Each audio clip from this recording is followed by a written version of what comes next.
Salut à tous, c'est Aude et j'espère que vous allez bien. On se retrouve aujourd'hui pour une nouvelle vidéo.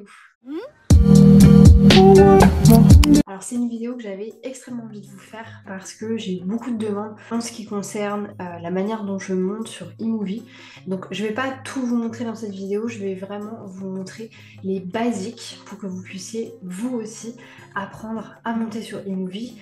Donc très vite fait, qu'est-ce que c'est que iMovie? C'est tout simplement la plateforme qui est complètement gratuite, qui se trouve sur les Mac, qui va permettre de faire du montage vidéo. Je pense que vous pouvez faire aussi tout ce qui va être plage de son, donc uniquement de la musique ou des paroles ou de la voix, mais pour ce genre de choses, je pense que vous pouvez aussi utiliser GarageBand. Bref, aujourd'hui, je vais vous parler de iMovie. Donc déjà dans un premier temps, on m'a demandé avec quoi je filmais, je vous insérerai des photos ou des vidéos juste ici.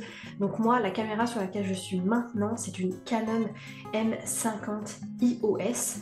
Donc c'est un modèle que j'ai décidé d'acheter tout simplement parce qu'il m'a été beaucoup recommandé, il est très facile à utiliser, la qualité de la caméra est très bien, qu'on soit dehors ou en intérieur. Donc là par exemple, j'ai une fenêtre juste en face de moi, je pourrais aussi avoir la ring light ici allumée, c'est pas le cas, mais c'est quand même hyper simple en fait d'utilisation. J'ai juste de me rendre compte que vous aviez mon micro qui est juste ici, je suis désolée d'avance. Ensuite, deuxième chose que j'utilise qui est du coup sur la caméra, c'est un micro Rode. Je sais pas s'il a un nom particulier, c'est le micro assez classique de la marque Rode. Moi j'ai décidé de l'acheter parce que la plupart des gens qui ont cette caméra ont ce micro là qui va avec. Donc dans ce genre de vidéo, c'est pas cette caméra que je vais utiliser, c'est le micro qui est juste au-dessus de moi, donc je vais vous parler après. Ce micro là est plus fait dans les vidéos un petit peu plus lifestyle que je fais le mercredi sur ma chaîne ou qui est utilisé en fait aussi pour faire des vlogs, tout simplement parce que c'est un micro où vous avez la mousse dessus qui va permettre d'éviter d'avoir le vent, ce genre de choses. Donc voilà, c'est honnêtement le meilleur combo pour faire de la vidéo d'après moi. Néanmoins, ça ne veut pas dire que vous devez absolument utiliser ce genre de choses. J'ai aussi personnellement une autre caméra qui est celle-ci. C'est la classique de chez Canon, c'est la Canon G7X.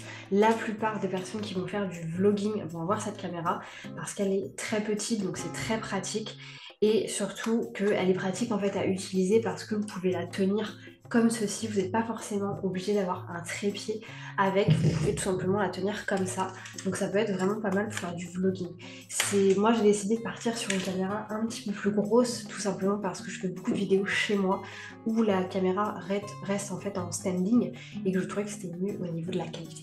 Ensuite, je vais avoir également mon bras Rode que vous voyez du coup juste ici, auquel est rattaché mon micro Blue Yeti et la petite partie ici qui permet, je crois, d'éviter d'avoir les postillons ou un truc comme ça. Bref, ce micro-là, je l'ai utilisé parce que je fais beaucoup de formations.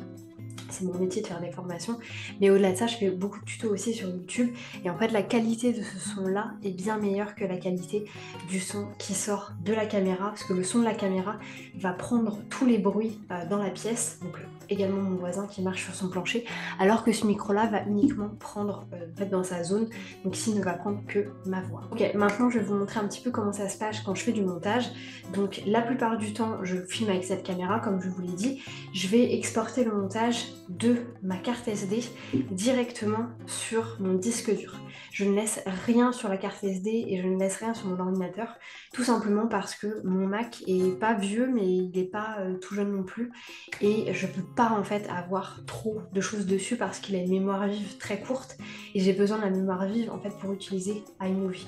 Ce qui veut dire que si votre ordinateur, si votre Mac est complètement plein, c'est très compliqué pour vous de faire du montage parce que vous avez besoin en fait de la mémoire vive, donc d'avoir de l'espace sur votre Mac pour pouvoir monter. Personnellement, je crois que j'ai que 125 Go, j'ai fait une grosse erreur en achetant cet ordinateur. Sur les 125 Go que j'ai sur mon ordinateur, je dois avoir 30 Go de libre que j'utilise du coup quand je fais du montage. Mais du coup, à chaque fois, comme vous pouvez le voir maintenant juste ici, j'efface tout le temps les vidéos dès qu'elles sont terminées, dès qu'elles sont exportées, parce que sinon ça me prend trop d'espace. Comment est-ce que j'importe le footage? Déjà, la première chose que je vais faire, c'est venir créer donc, un film ou une bande-annonce. Moi, je ne crée que des films. Les bandes-annonces, en fait, c'est via un modèle, donc c'est un petit peu différent. Quand vous arrivez sur iMovie, ça va se présenter comme ceci. Honnêtement, c'est extrêmement simple d'utilisation, vous allez voir. Donc la première chose que je vais faire, c'est importer mon footage. Donc, moi, je vais prendre une vidéo X ou Y sur mon disque dur. Je vais aller dans les fichiers, je vais aller dans Importer médias. Et ensuite, je peux sélectionner à peu près n'importe quelle vidéo. Donc moi, pour le coup, je vais aller dans mes rushs Et voilà, je vais prendre une vidéo au pif. Donc on va prendre celle-ci. Une fois que j'ai importé mon footage, vous voyez qu'ici, il y a un petit rond qui s'est mis. Tout simplement, ça veut dire que la vidéo est en train d'être téléchargée. Vous voyez aussi que le petit rond s'est mis juste ici. Donc là, si je clique, on voit bien importation de ce fichier-là. Donc en gros, qu'est-ce que ça veut dire? Ça veut dire que votre ordinateur est en train d'utiliser la mémoire vive pour pouvoir intégrer la vidéo dans iMovie. Ça ne veut pas dire que vous ne pouvez pas travailler, vous pouvez directement travailler dessus. Donc dans un premier temps, moi je vais venir mettre la vidéo du coup juste ici. Donc là vous la voyez, elle est toute petite. Ce qu'on peut faire, c'est utiliser l'échelle qui est juste là, qui va nous permettre d'agrandir la vidéo. Donc comme vous voyez ici, je vois beaucoup plus d'informations. Donc ce qui est intéressant ici, c'est de voir que du coup on a la partie image, où on va pouvoir voir tous les changements corporels que je vais avoir. Et ici la deuxième partie bleue, on voit que c'est la plage son. Donc on voit qu'ici sur la première partie de la vidéo, on voit sur l'image que je ne parle pas, mais on voit également sur la plage audio que je ne parle pas. À partir du moment où je parle, on voit que ça commence juste ici à vibrer en fait concrètement. Et du coup, ça permet d'avoir les informations de quand je suis en train de parler, quand je ne suis pas en train de parler, quand je suis en train d'avoir des respirations, ce genre de choses. Quelque chose que moi je fais beaucoup, c'est faire du collage vidéo.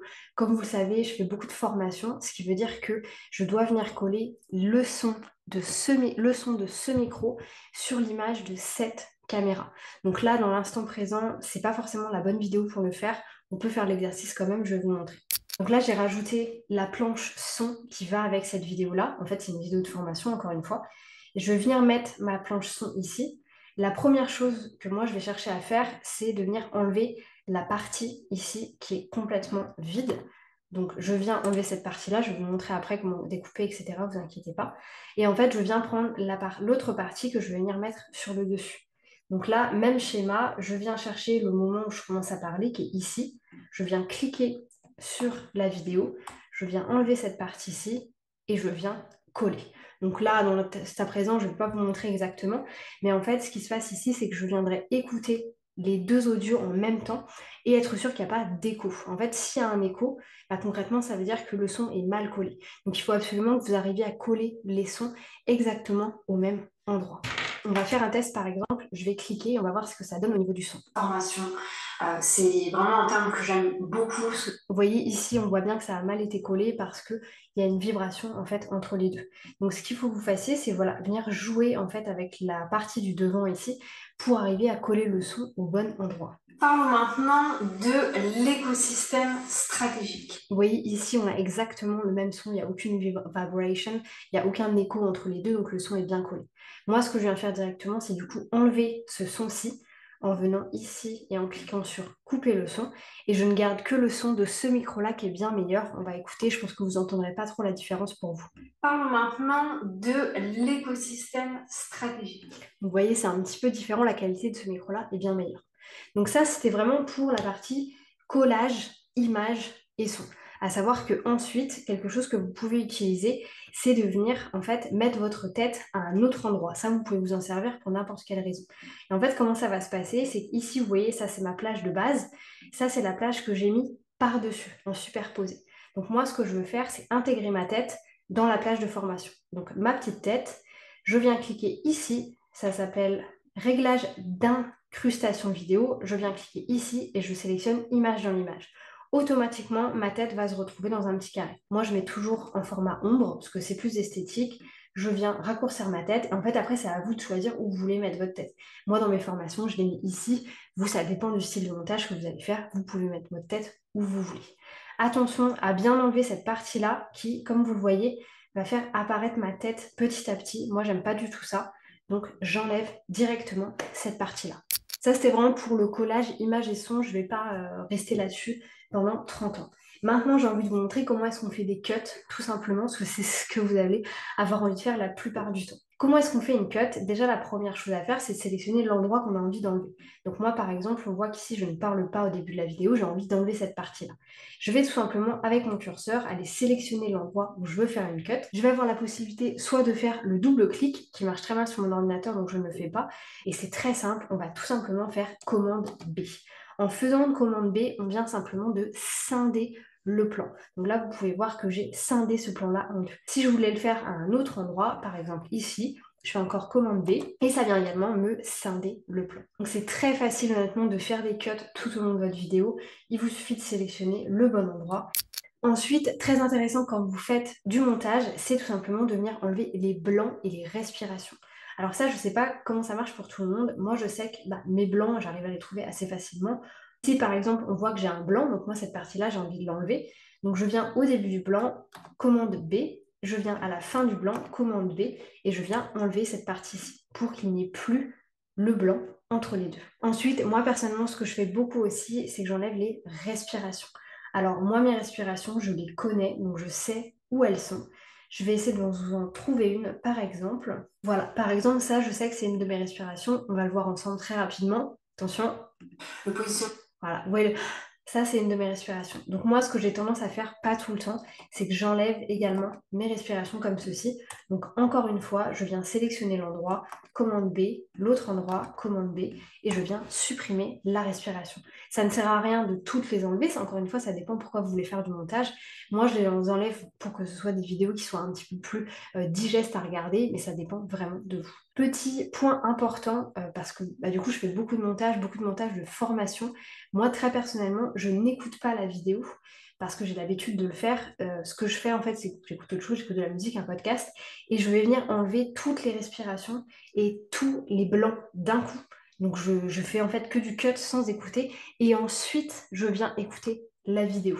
Parce qu'en fait, beaucoup de personnes vont avoir tendance à enlever une partie, écouter, enlever une partie, écouter. C'est une perte de temps incroyable. Donc si vous avez juste envie d'enlever les blancs et d'enlever les respirations, vous pouvez le faire sans écouter la vidéo, en vous habituant en fait à la plage, en essayant de trouver où se trouvent vos respirations et où se trouvent vos blancs, parce que vous allez les voir en fait sur la plage son. Bien entendu, si vous vous rendez compte que vous avez trop coupé, par exemple ici, imaginons que je coupe là et sans faire exprès, je coupe ici. Donc vous voyez bien qu'ici j'ai pris une partie de mon mot et je m'en rends compte plus tard.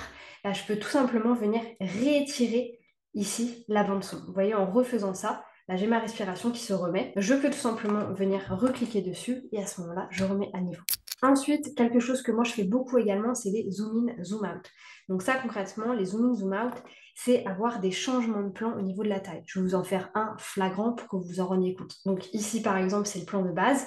Et voilà, ici on est en format zoom in et après ça va repartir en zoom out. Comment est-ce qu'on fait ce genre de choses? C'est extrêmement simple. Vous allez venir sélectionner le plan sur lequel vous avez envie de faire du zoom in par exemple, donc grossir. Par exemple, moi je veux le faire sur ce plan-là. On va tout simplement aller ici, dans recadrage. On va aller dans recadrer pour remplir. Et ici, on va pouvoir recadrer de la manière dont on le souhaite.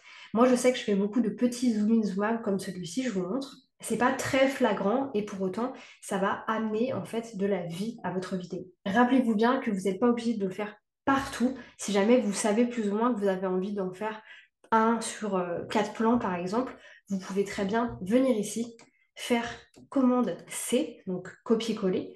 Et en fait, vous pouvez aller prendre un autre plan et le sélectionner, aller dans édition, coller les réglages et coller le recadrage. Et ici, ça va vous permettre directement de mettre le même recadrage comme vous pouvez le voir ici. Et après, on repasse en image classique. Ça, vous pouvez l'utiliser pour tout. Si vous allez dans édition, coller les réglages, vous pouvez coller les étalonnages de couleurs, recadrage, le volume, filtre de plan, les effets audio, la vitesse, tout ce genre de choses. Comment on fait tout ça? On va avoir plusieurs aspects. Moi, ce que j'utilise beaucoup, c'est les filtres de plan qui sont ici. Vous pouvez mettre du coup en noir et blanc si vous le souhaitez, ou il y a plein d'autres choix.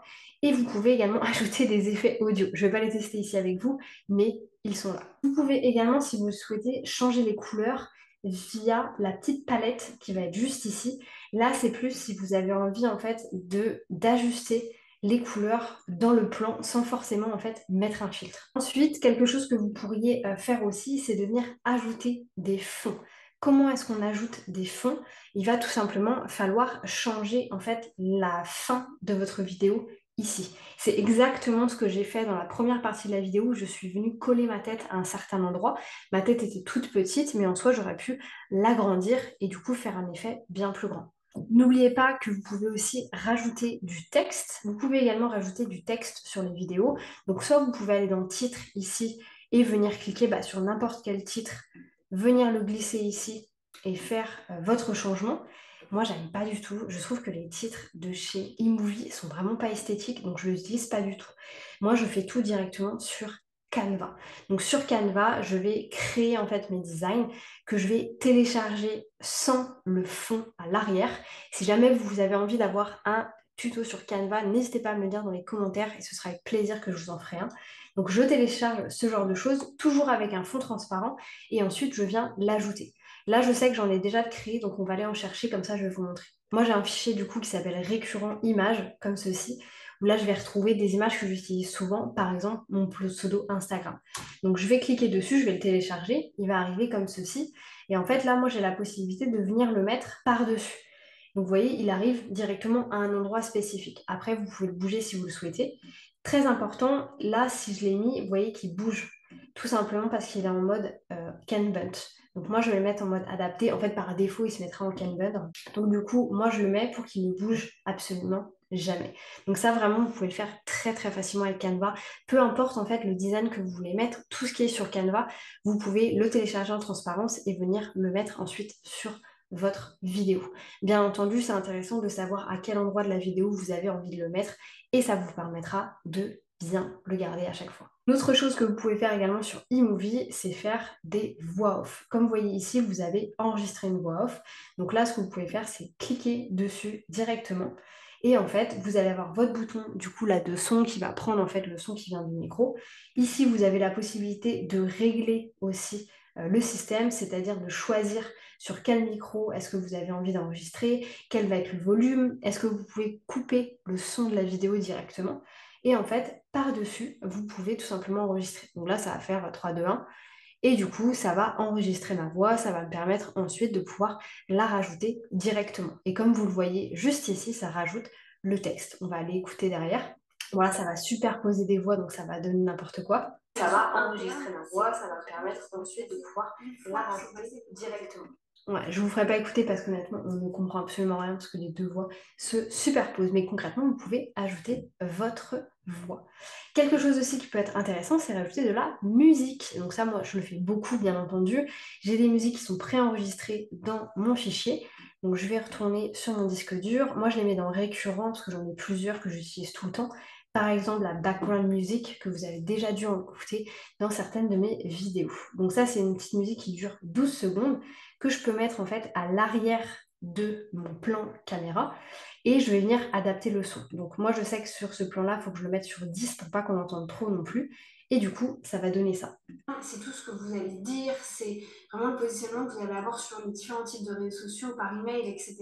C'est votre je pense pas que vous puissiez vraiment entendre du coup. Au niveau des sons, comment est-ce que vous pouvez faire? Donc moi, il y a plusieurs choses que je vous conseille. Le premier que j'utilise pas mais dont tout le monde parle, c'est Epidemic Sound. C'est une plateforme sur laquelle vous allez pouvoir télécharger directement tous les sons dont vous avez besoin. Personnellement, moi, c'est pas ce que j'utilise. Je vais vous montrer juste maintenant ce que j'utilise. Personnellement, j'utilise cette plateforme qui va en fait me permettre de mettre des vidéos YouTube, de les télécharger du coup en MP4 et de pouvoir les utiliser. Alors bien entendu, il faut absolument que vous sélectionnez des vidéos qui sont libre droit d'auteur. Vous pouvez très bien mettre sur YouTube vidéos libre droit d'auteur et vous allez en trouver plein, il y a énormément de playlists, des vidéos où il n'y a pas de paroles, etc. Donc vous pouvez en trouver, ne vous inquiétez pas, et vous pouvez les télécharger ici directement. Maintenant qu'on est sur Canva, enfin que je suis partie sur Google Chrome, je vais vous montrer rapidement comment ça se passe avec Canva. Donc moi j'ai un fichier qui s'appelle YouTube. En fait, tout ce que je vais utiliser pour mettre sur YouTube, je le crée ici. Donc par exemple, voilà, vous avez plein de différentes choses. Ça que j'ai pu utiliser du coup dans une vidéo précédente. Voilà, des genres de textes, voilà. Ça peut être tout et n'importe quoi, des gens avec qui je travaille, je vais venir mettre leur tête, etc. En fait, la seule chose, c'est que vous avez absolument besoin d'avoir le Canva Pro pour pouvoir enlever le background, donc enlever l'arrière-plan. Néanmoins, je pense qu'il y a des sites comme Remove Your Background qui vont vous permettre d'enlever le background d'une image. Donc moi, ce que je fais, c'est que je viens ici partager, je viens télécharger, je viens sélectionner PNG, arrière-plan transparent, ça me permet de ne pas avoir le background et c'est ça que je viens ensuite télécharger directement sur eMovie pour pouvoir rajouter du texte ou des images. Comme vous pouvez le voir, ça m'arrive aussi de rajouter du texte, par exemple comme ceci. Là, je peux vous montrer, si on prend celui-ci, Je vais le télécharger, donc je vais dans PNG, arrière-plan transparent, télécharger. Je retourne sur iMovie, je vais dans Fichier, importer des médias. Du coup, à ce moment-là, je vais aller dans mes téléchargements directement. Dans YouTube, alors du coup, j'ai tout téléchargé sans faire exprès. Donc par exemple, ici, c'est celle que je vous montrais, je vais l'importer. Et en fait, ensuite, je peux venir le coller là où je veux. Et du coup, mon texte va se retrouver à chaque fois au milieu. Donc là, par exemple, comme je vous disais, il faut vraiment aller ici et venir adapter. Et là, ça vous permet d'avoir le texte au milieu de l'image. Si jamais vous avez envie de le bouger à un autre endroit, vu que moi, ça vient de Canva, il faut que ce soit déjà plus ou moins au bon endroit. Donc, je vous amène en fait à utiliser le format présentation sur Canva pour avoir plus ou moins le même endroit sur votre vidéo ensuite. Quelque chose que je n'ai pas précisé aussi, qui peut être hyper intéressant, c'est ce qu'on appelle, alors je l'ai mal dit tout à l'heure, les Ken Burn. Le Ken Burn, ça va vous permettre de rajouter des effets dans votre vidéo également, en venant tout simplement changer le début et la fin du positionnement de votre caméra. Donc en fait, ça rajoute un espèce de zoom in, zoom out. Je l'ai rajouté sur celui-ci, donc par exemple, si on va au début de la vidéo, savoir concrètement ce que vous faites. Hop, je vais le rajouter ici du coup. Développer votre business et tout simplement et en fait vous voyez petit à petit ça va se resserrer sur mon visage. C'est très très important. Et ça c'est hyper intéressant parce que du coup ça vous permet vraiment de pouvoir jouer avec les images, venir rajouter des effets également. Voilà, c'était tout pour cette première vidéo sur iMovie. J'espère que ça vous aura plu. N'hésitez pas si vous avez d'autres questions, s'il y a des choses que vous avez envie d'apprendre à faire. Là, c'était vraiment un tutoriel hyper débutant pour les basiques, en fait, si vous avez envie de faire du montage sur iMovie. Donc, j'ai pas envie de rentrer dans trop de détails. Mais n'hésitez pas, encore une fois, dites-moi en commentaire si vous avez des questions ou si vous avez envie d'avoir d'autres types de tutoriels comme celui-ci. Si cette vidéo vous a plu, n'hésitez pas à vous abonner, me mettre un petit like et un petit commentaire. Comme d'habitude, ça aide beaucoup la chaîne à se développer et ça me fait extrêmement plaisir. Sur ce, je vous laisse et je vous souhaite une bonne journée. Je vous dis à bientôt pour un nouveau tuto.